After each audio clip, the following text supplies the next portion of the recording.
중국 공산당이 금융 리스크가 도를 넘었다는 판단하에 긴급 점검에 나섰고 아예 시진핑 주석이 진두지휘를 하면서 국가 안보 차원에서 금융 리스크 제거에 나서겠다라고 선언했습니다. 중국의 금융 리스크를 불러온 3대 요인이 뭔지 Y타임스가 추적해 봤습니다. 지금 시작합니다.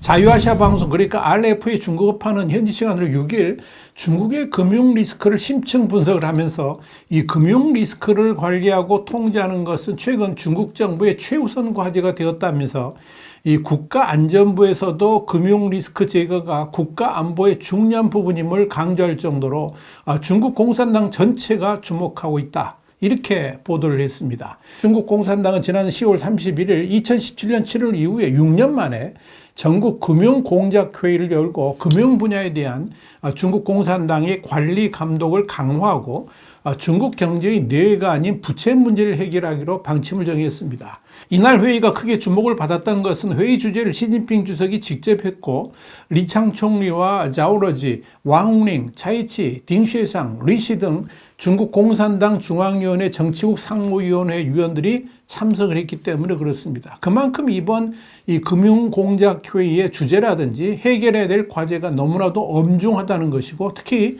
이 중국 경제가 어려운 상황에서 이 금융 리스크가 터지지 않도록 안정시키는 것이 중국 공산당 최대의 과제임을 여실히 보여줍니다. 이날 논의된 주제들이 얼마나 심각했는지는 중국의 관영 언론들의 보도 내용을 살펴보면 추론해 볼 수가 있습니다.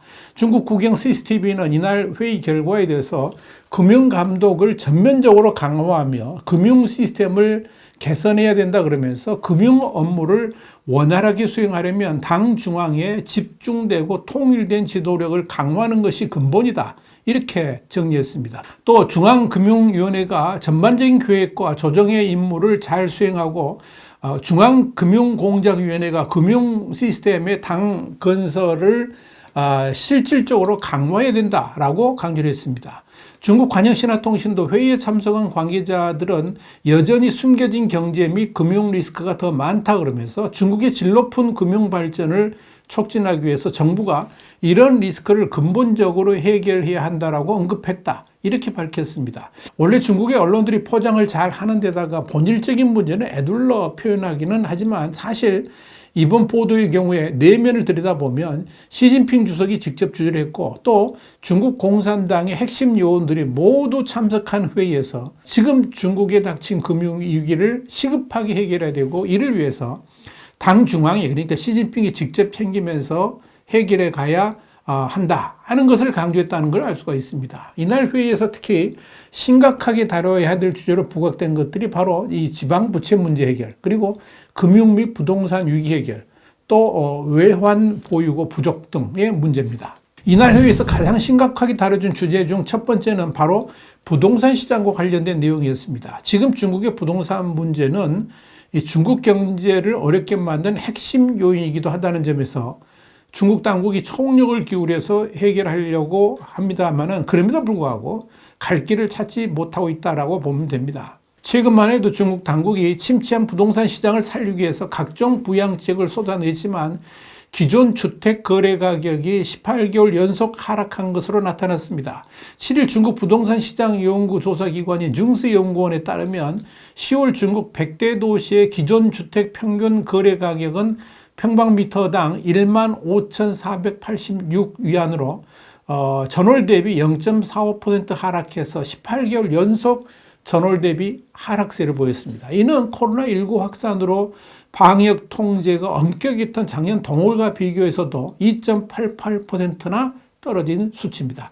현재로서 가장 좋은 해결책은 중국인들의 부동산에 대한 투자 심리를 살리는 것이지만 현재로서는 백약이 무효인 상황인데다가 이 경제 상황까지 악화되면서 도대체 이 부동산 투자 심리가 살아날 기미를 보이지 않고 있다는 게 문제입니다. 이에 대해 미국 사우스캐롤라이나 대학교의 에이킨 경영대학원 마케팅 교수인 셰테는 RFA에 현재 부동산 판매가 크게 감소하고 거품이 터지면서 부동산 대출이 많은 관련 은행들이 파산 위기에 직면해 있다라고 직격탄을 날렸습니다. 또한 이 부동산 개발 회사들은 모두 상환하기 어려운 외부 부채에 직면하고 있고, 외부 부채에 대한 채무 불이행은 관련 금융사들에게까지 엄격할 조짐을 보이고 있다는 겁니다. 그도 그럴 것이 이 부동산 시장과 금융이 대규모로 결합되어 있기 때문에 부동산 위기는 곧 중국 경제 위기로 옮겨갈 수밖에 없다는 것입니다. 더더욱 부동산 가격이 하락하고 앞으로 올라갈 가능성도 거의 없다는 것은 이 주택 구매 의욕을 사라지게 만들면서 결국 이 금융자산의 대규모 감가상각으로 이어지게 되고, 이로 인해서 이 전체 금융 시스템이 감당할 수 없는 상황으로 내몰릴 수도 있을 겁니다. 심각한 이 지방정부 부채는 베이징 당국이 직면한 또 다른 주요 딜레마입니다. 메릴랜드 로일라 대학교의 경영대학원의 딩홍민 교수는 중국의 지난 10년간 경제 발전은 부동산에 크게 의존을 해왔고, 부동산 시장이 폭발하면서 지방정부 부채 문제는 상대적으로 안정적으로 보일 수 있었다 그러면서, 이는 지방정부 수입의 상당 부분이 이 부동산에 의존하고 있었기 때문이었다, 이렇게 말했습니다. 그런데 이 부동산 시장이 극한의 침체기로 접어들면서 지방정부의 부채들은 이제 상환할 수 없는 빚더미가 되어버렸다는 것입니다. 뉴욕타임스에 따르면 신용평가사인 피치 레이팅스는 중국 지방정부의 부채가 중국 연간 경제 생산량의 약 30%에 해당하는 것으로 추정하고 있습니다. 문제는 부동산 경기가 위축되면서 지방정부 수입도 대폭 감축되어 있는 상황에서 지방정부의 부채들이 발목을 잡게 되었다는 겁니다. 결국 지출 여력이 부족한 지방정부들은 공무원 감축은 물론이고 급여 삭감, 심지어 이미 지급했던 보너스에 반환 작업까지 해야 되는 그런 상황에 이르렀습니다. 중국 경제의 중요한 리스크 세 번째는 외환 보유고 부족입니다. 국가외환관리국이 지난 3일 발표한 3분기 국제 수지 데이터에 따르면 외국인 직접 투자, 그러니까 FDI가 마이너스 118억 달러로 1998년 이후에 처음으로 투자 적자를 기록했습니다. 한마디로 외국인 투자가 빠져나가는 데다가 중국으로의 투자 역시 급격하게 줄어들면서 비롯되는 현상인데요. 이는 단적으로 중국 시장 환경이 악화되고 있기 때문일 것입니다. 이런 상황에서 중국 수출의 급격한 감소는 위기를 격화시킨 꼴이 됐습니다.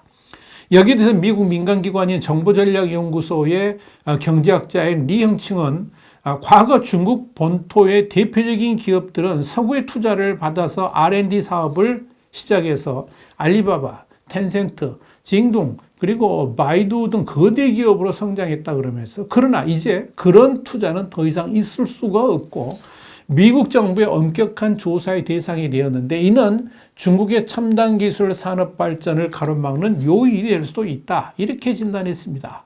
이와 함께 중국의 외환 보유고 하락으로 인해서 중국 위안화의 가치 하락을 방어할 수 있는 무기도 사라지고 있어서 이 또한 주목해 볼 거리라고 할 수가 있을 겁니다. 어떻게 보면 중국이 닥친 금융위기는 매우 복합적인 데다가 중국 홀로 감당해야 한다는 점에서 중국 공산당이 직접 나서서 해결하기로 한 것으로 보입니다. 그만큼 시급한 데다가 위기감이 감돌기 때문이겠지요. 그러나 딩홍빈 교수는 규제 강화는 중국의 경제 붕괴 속도를 늦출 뿐이며 잘못된 규제 정책으로 인해서 중국의 경제 문제가 근본적으로 해결되지는 않을 것이다, 이렇게 전망했습니다. 한마디로 정부가 나서서 할 수 있는 일이 있고 중국 인민들이 근본적으로 나서서 해결해야 될 목도 있는데, 기본적인 시장 기능을 무시하고 정부가 나서서 모든 것을 할 수 있다라고 생각하는 것 자체가 큰 착각이라는 겁니다. 어쩌면 공산당이니까 할 수 있는 발상일지 모르겠지만 근본적으로는 불가능한 싸움을 중국 공산당이 하겠다고 나선 것이나 다름없습니다.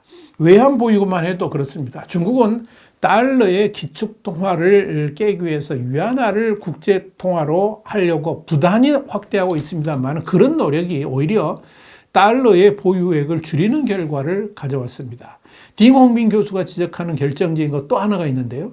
현재 중국이 직면하고 있는 많은 경제적 어려움은 주로 베이징 당국이 정책 실수를 함으로써 비롯된 것이고, 미국의 통화 정책과는 아무런 관련이 없다는 겁니다.